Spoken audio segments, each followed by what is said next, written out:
মারছো কেন? দুলা ভাই, এবার কিন্তু আপনি খুব বেশি বাড়াবাড়ি করতেছেন।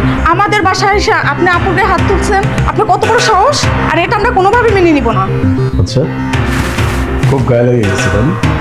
হ্যাঁ, নিজের বোনের গায়ে হাত দিচ্ছি, খুব লাগতেছে, জ্বলতেছে। তাহলে আমার কেমন লাগছে যখন আপনাদের ঘরের মেয়ে আমার বাবার গায়ে হাত দিয়েছে? কেমন লাগছে?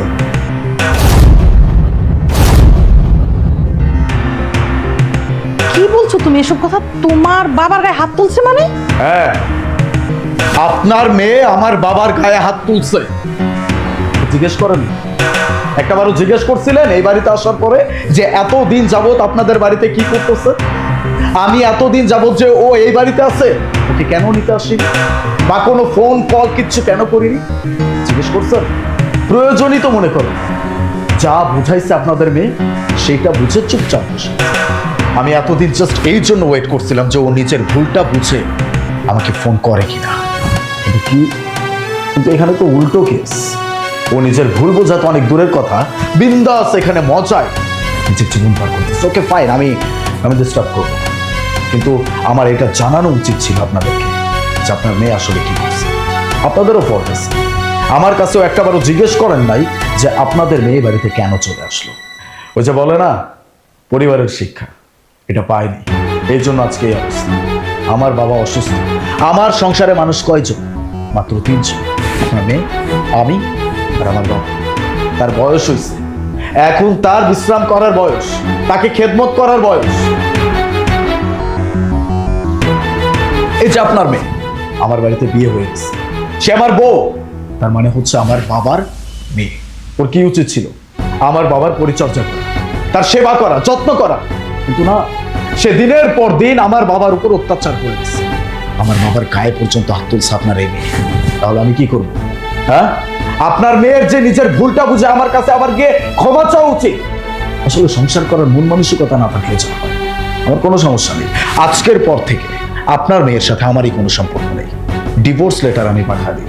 আপনার মেয়ের মতো মেয়ের সাথে সংসার করার ইচ্ছা বা রুচি কোনোটাই আমার নেই। যে মেয়ে আমার বাবাকে সম্মান করতে পারবে না, আমার বাবার সেবা করতে পারবে না, আমার বাবার গায়ে হাত তুলবে, তার এত বড় সাহস, এমন মেয়েকে আমার সংসারে কোনো প্রয়োজন নেই। তানহা, জামাই এসব কি বলছে? এসব কি সত্যি?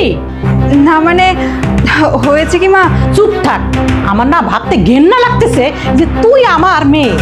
আরে তুই কিভাবে পারলি তোর শ্বশুরের গায়ে হাত দিতে, তোর শ্বশুরের উপর অত্যাচার করতে? তোর একটুও ভয় লাগলো না? কলিজাটা একটুও কাঁপলো না? আজকে যদি তোর বাবা বেঁচে থাকতো তাহলে তো এগুলো শুনে এমনি মরে যেত। ছি আপু, ছি। এতক্ষণ আমি দুলাভাইকে ভুল বুঝছিলাম।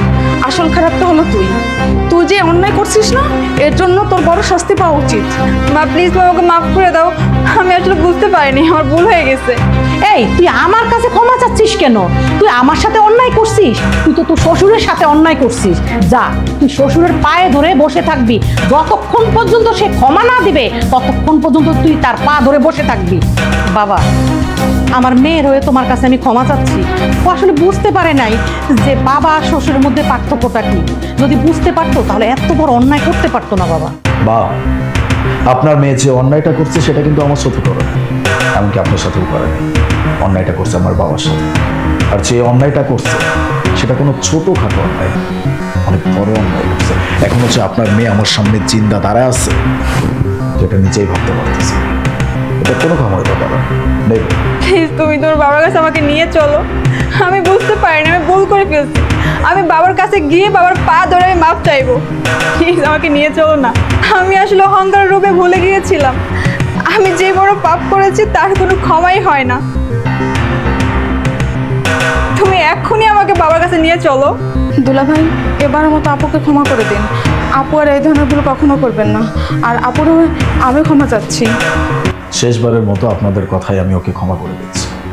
তবে আমি ক্ষমা করে দিলেই তো হয়ে যাবে। অন্যায়টা যার সাথে করছে তার কাছে ওর ক্ষমা চেতে হবে। আমার বাবার পা ধরে ক্ষমা চাইবে। যতক্ষণ পর্যন্ত আমার বাবা ওকে ক্ষমা না করতেছে ততক্ষণ পর্যন্ত ওকে আমি আমার বউ স্বীকৃতি দিব না।